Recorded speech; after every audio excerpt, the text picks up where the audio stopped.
നമസ്കാരം, ചാനൽ 91 ന്യൂസിലേക്ക് സ്വാഗതം. നമ്മുടെ വിദ്യാഭ്യാസ വകുപ്പ് മന്ത്രി ശിവൻകുട്ടി അങ്ങനെയാണ്. ചിലപ്പോൾ വല്ലാതെ നമ്മളെയൊക്കെ ഞെട്ടിച്ചു കളയും.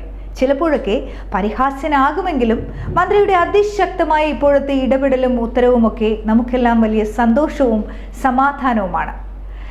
എയ്ഡഡ് സ്കൂളിലെ അധ്യാപക നിയമന അംഗീകാരവുമായി ബന്ധപ്പെട്ട AEO, DEO, DD ഓഫീസുകളിൽ തീർപ്പാകാതെ കെട്ടിക്കിടക്കുന്നത് 1, 2, 100, 1000 8271 ഫയലുകളാണ്. ഇതെങ്ങനെ സംഭവിച്ചു എന്നതിന് ബന്ധപ്പെട്ട ഉദ്യോഗസ്ഥർ മറുപടി പറയേണ്ടി വരും.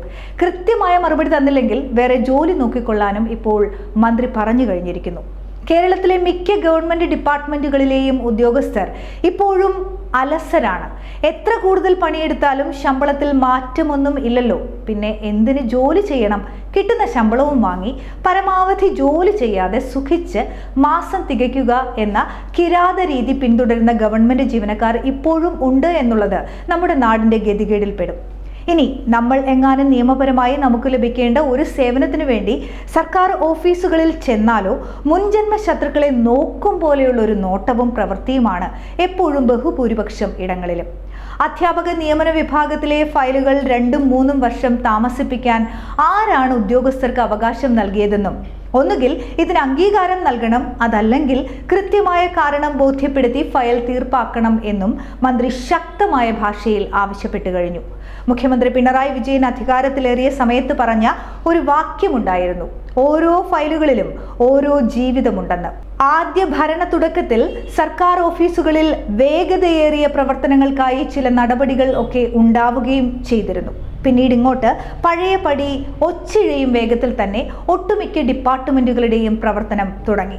ഗവൺമെന്റ് ഓഫീസുകളിലുള്ള 100 ഫയലുകൾ ഏതെങ്കിലും ഒരു സ്വകാര്യ ഓഫീസിൽ നൽകിയാൽ 1 മാസം കൊണ്ട് ഗവൺമെന്റ് സാറന്മാർ ചെയ്യുന്നത് ഒരു ദിവസം കൊണ്ട് പ്രൈവറ്റ് സെക്ടറിലുള്ളവർ ചെയ്തു തീർക്കും. കാരണം അവിടെ പണിയെടുത്താലേ പണമുള്ളൂ. മറിച്ച് സർക്കാർ തലങ്ങളിൽ ഏതെങ്കിലും ഒരു രാഷ്ട്രീയ പാർട്ടിയുടെ ആളായിരുന്നാൽ മതി. അത് ഭരണപക്ഷമോ പ്രതിപക്ഷമോ മറുപക്ഷമോ ഏതായാലും കുഴപ്പമില്ല. മന്ത്രിയുടെ മറ്റൊരു താക്കീത് കുറച്ചുകൂടി ഗൗരവമുള്ളതാണ്. സർവീസിൽ നിന്നും വിരമിക്കാനായവർ മനഃപൂർവ്വം ഫയലുകളും ഉത്തരവുകളും താമസിപ്പിക്കുന്നു. ഇത് നിയമവിരുദ്ധമാണ്. അങ്ങനെ ബോധ്യപ്പെട്ടാൽ അവർക്ക് ഭാവിയിൽ വലിയ ബുദ്ധിമുട്ടുകൾ നേരിടേണ്ടി വരും എന്നും, അതുപോലെ പിരിയുന്ന സമയത്തെ സർവീസ് തുകയോ ഭാവിയിലെ പെൻഷനുകളോ ഒക്കെ തടഞ്ഞു വെക്കാനുള്ള നിയമമുണ്ട് എന്നും മന്ത്രി ഇപ്പോൾ മുന്നറിയിപ്പ് നൽകി. മാറി മാറി വരുന്ന ഗവൺമെന്റുകളുടെ കനിവ് കാത്ത് കേരളത്തിൽ കെട്ടിക്കിടക്കുന്ന ഫയലുകളുടെ എണ്ണം കോടികളിൽ അധികമാണ്.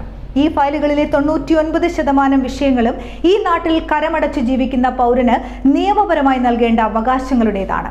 അത് തീർപ്പാക്കുവാൻ വേണ്ടി മാസങ്ങളോളം 100 കണക്കിന് തവണ സർക്കാർ ഓഫീസുകളിൽ കയറിയിറങ്ങി അതുമായി ബന്ധപ്പെട്ട ഉദ്യോഗസ്ഥനോട് യാചിച്ച് കാലുപിടിച്ച് കൈക്കൂലി നൽകി ശകാരം കേട്ട് ഗതികെട്ട് ജീവിക്കുകയാണ് നമ്മൾ. പൊതുജനം അടിമകൾ, നമ്മുടെ പണം കൊണ്ട് മാസശമ്പളം പറ്റുന്ന ഗവൺമെന്റ് ജീവനക്കാർ ഉടമകൾ. യഥാർത്ഥ ഉടമകളായ നമുക്കായി നീതിയുടെ ഒരു പ്രഭാതം ഉണ്ടാകുമോ? അങ്ങനെ നമുക്ക് പ്രതീക്ഷിക്കാം. News desk, channel 91.